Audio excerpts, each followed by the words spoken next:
Thank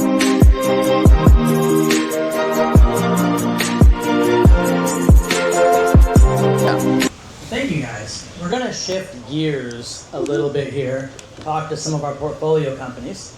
This is probably our third or fourth conversation now that we've had in this format. In 3 or 4 different countries. Yeah, I think so. Yeah. So, good seeing you as always. You as well, Joe. So I'm going to have you do the usual bit. Explain the lanyards for those in the audience who do not know you or do not understand.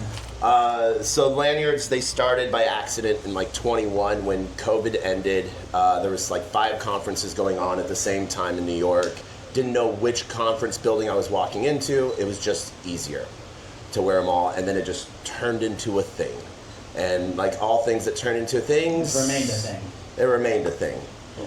So before we dive into the topic of the day, explain a little bit about what Manifest is, what you all are building, and what you do.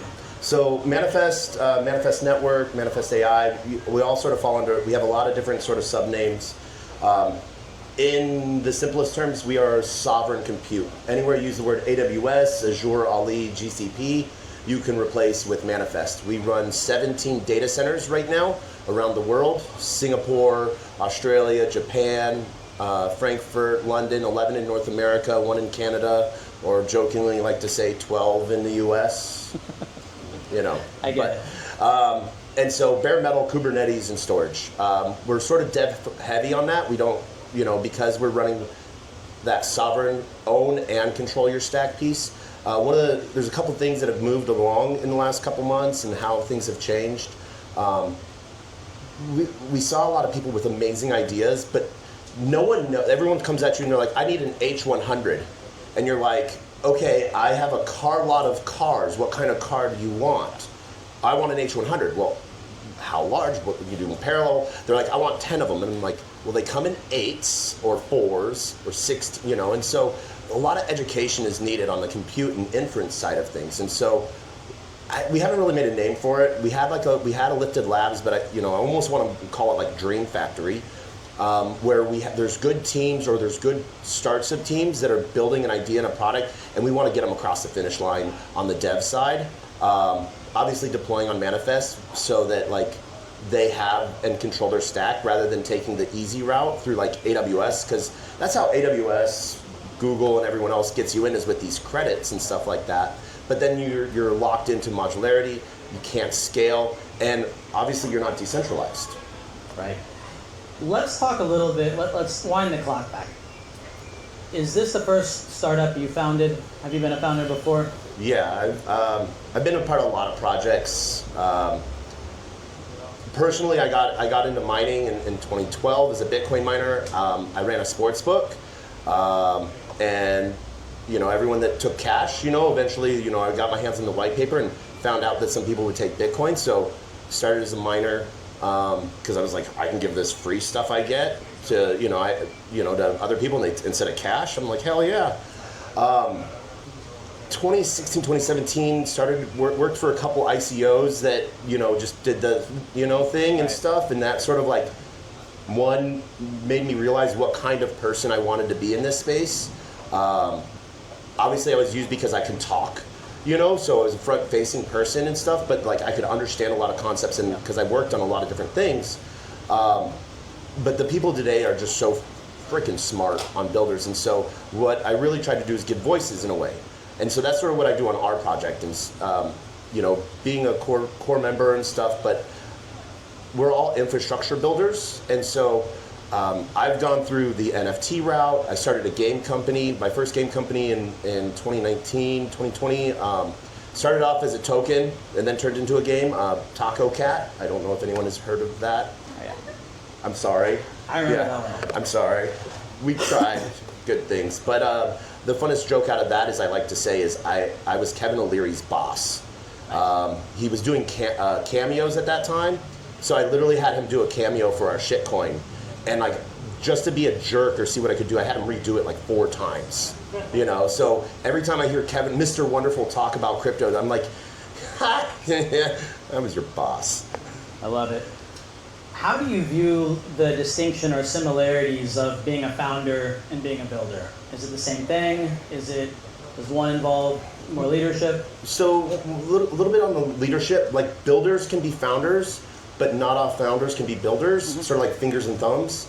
But they're, especially in startups and in these lean situations you're a person of many hats. And like what's really cool with all of the tools out there that AI is producing is you can literally learn, like we used to use YouTube videos to learn how to like change out things that we never knew before that like the mechanic charged you $1,000 for. And you're like, wait, there's a 30-second YouTube video that teaches me how to do it myself. Now there's tools and apps in AI that are teaching founders and builders how to make just the simple like brand guides even, and like taking a lot off the table. And so people are afraid of losing jobs. No, it was never their job to begin with. People are just learning how to do stuff themselves. And so it's a hard process because a lot of builders, like they need a direction. They need to be told what to do. And I mean that in the nicest way possible because they can get that to there, but they don't know what the framework is, Yeah, it takes a different mindset to get up every day and not have someone tell you do this, this, and this, and just kind of knowing where to steer the ship. When you started Manifest, I guess, what did you have in mind? How does the picture of what you were trying to build compare to what you've actually built? So Manifest was started by a lot of ICP expats, pre-launch, as I like to say. Eric Bravik, the lead engineer and designer behind ICP, and the expats there. The idea was do on day one what ICP had on their roadmap in year 10. And so this free internet, this free compute layer that sort of was an idea from people that had been building networks around the world, from the Web 2 side. And so sort of now how we're sort of running this is a lot of these projects have been running in Web 3, extracting from Web 3 to give to Web 2. And we're not really extracting, but we're trying to utilize Web 2 to give back to Web 3. And so it's a really hard blend, like how do you have physical contracts on chain, And so like our node program that we ran, we did a raise back in like 23, and then we shut down our node program in like mid 24. We're actually just now opening up again because we didn't want to be hyperscalers. And so the idea was like build as needed, not build a whole bunch and then try to fill in the gaps at like discounts. Like a just-in-time mindset? Because then you're scraping and then who knows what kind of services. And so one of the really cool things that we're doing different is we use a proof of authority module that we developed on Cosmos. So our whole hardware network is a proof of authority piece, meaning the hardware has been third-party audited, and we're running in SOC 2 ISO compliant facilities. So I want to say enterprise-grade DPIN, so that Web 2 projects can utilize Web 3 services, because like we heard earlier, and we all know this, decentralized AI is going to outmaneuver centralized AI. It's just a matter of time. And what's really cool is we're immutable. So we're going to stay around a lot longer, and we don't have to go to the government for like, a $1.5 trillion backstop. Right. When you're building a project and you're building a company, how do you know when to pivot versus when to double down? It requires, running a company requires flexibility, but it also requires some stubbornness. So how do you know what's your framework of thinking on when to double down versus when to pivot? This is a hard thing, especially when you're having a lot of people transition into Web 3 from Web 2, especially on the marketing side. Yeah. Like, I've handed marketing off a bunch of times. So in the last 2 years alone, have had 3 brand redos. And I'm like, why? Well, someone said that didn't look right. Well, like, that's that person, like, in Web3, one of the two biggest things, the two things that got me here, consistency and transparency. Right. So even if you're slightly doing it wrong, you just sort of like ingrain yourself. Like Aave, remember how like old school 8-bit UI it was forever, Yep. And then they upgraded to something pretty and it just fricked with everyone's mind. Right. So the whole pivoting piece, it's a grind. And so it technically, what I tell a lot of people and founders and how we help with like in accelerators is build something you would use, because then you, like, if you're willing to use it, you know someone else is going to. But if you don't even need this tool, if it's not for you, then you're how are you going to know you make? Yeah, how do you know you're going to make product market fit? And like what is PMF for you? Is it one company? Is it two companies? Is it 3 users?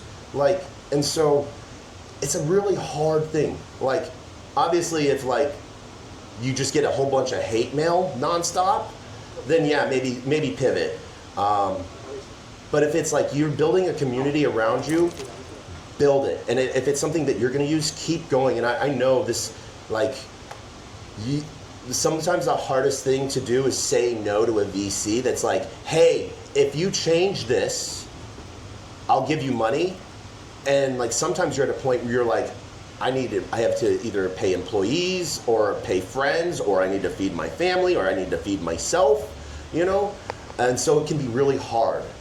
But then that's when you start making concessions, and those start to pile up to where then the next thing you know, your product was never even your original product. Right, you're so far away from where you started that it doesn't look like anything that you were. But what's really horrible is that that's not always a bad thing. Some really cool things have come out of that. Like, look at Viagra.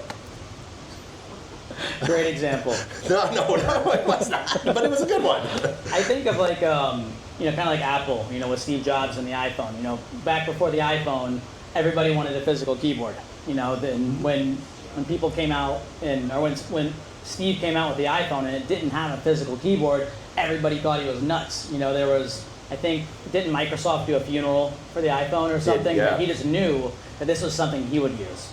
And he was building something so great and so special that he knew it would catch on. So I think that's the kind of that's the founder that builds something truly revolutionary. Yeah, and even like in that case, what he was looking at was he was reducing the amounts of failure as well, because every key could be a point of failure. Yep. Now, BlackBerry or Crackberry, as those of us that used it back then, we loved that. We loved a physical keyboard, but it was a very quick exchange to it as well. Yeah. So the pivot can happen. Yeah. Tell us about your bunker. So I love the bunker. So we have 2 data centers that are nearing completion. They are 1970s, 1960s, 80s, Cold War era telecom data centers, subterranean, shielded, and so they were made. We have one outside Indianapolis and we have one in Montana that basically they're EMP resistant, so you could say technically nuke proof. We have a lot of chains that are lining up because they all want to be cockroaches that survive. In the best way, saying the marketing for we're nuke proof sort of like fixes any Cloudflare issue. It does. Yeah. What comes next? Next 6 months, what do you see happening in the industry? What are you all building, and what can we expect to see? 6 months. I'm trying to figure out my schedule for the rest of the year. But 60 days. Okay, so one of the things that we're doing, obviously, we're reopening up our Node program personally, so we're doing a lot of meetings on that. We've sort of restructured our team a little bit. Our enterprise AI arm, Jember, we've shifted them off so that they can be a standalone entity because they're working with a lot of Web 2 companies. Our internal team, our external node operator system, is a franchise, and so that's expanding. Obviously with our Dream Factory, we're just taking that off the ground, and so some of the big pieces that we're seeing here is deeper integration with Morpheus. I'm a heavy code contributor and team member of Morpheus as well, and so we're integrating more as inference for Morpheus gets. There's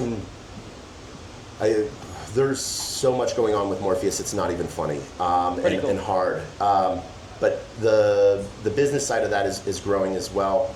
But the integration of other chains and networks that are building on Manifest is really good. We want to see more projects building on us, and we want to help more projects build. So seeing that, like the team is like, we want to get to a point to where like a team a week we're onboarding almost, or a day. But that's Eric in positivity thinking. I'm like a week, because we want to make sure everything's working for them. And it's this white glove approach that Web3 sort of brings to the table, where you get to talk to founders directly to directly. Like, not only just at how many DNA events have I sat and talked with Yatsu, but how many times I've talked with him around the world about just games and stuff like that, or like other random people that, like, if they were a Web2 CEO, you would like never get. Not a chance. If your name's Taco dressed like this, like I was shaking hands with Eric Trump last week, you know? So like, this is crazy times to be alive. Where can people get connected with you, and how could a developer get involved? Our Twitter handle is Manifest Network. I'm Player One Taco. Find me. Obviously, you can always find us through DNA House and DNA Fund, and but around the world, I look like this. Hard to miss. Yeah, and so there's 1,000 ways to get to us. Manifest.network is our website. And if you're a developer or dev, one of the biggest things that we wanted to talk about is there's a big shift for dev shops and developers themselves. It used to be a developer used to host for companies, like that they were doing projects for, and that's how they made like residual income, was hosting. Now the next step is providing inference. And so being able to set yourself up to where you, as a developer, you're able to provide private, permissionless, uncensored AI inference at a like significant discount to what the market standard is, but it's just as good, if not better, to your clients. That's one of the big things, because then we're looking at the long-term developer build, and so it's really cool. Obviously, hopefully the market's going to rebound, but then it's going to have the tax season sell off. I'm happy. I remember when Bitcoin was $13. So anything above that, woo! Taco, thanks so much. Always a pleasure. Joe, pleasure. Yeah.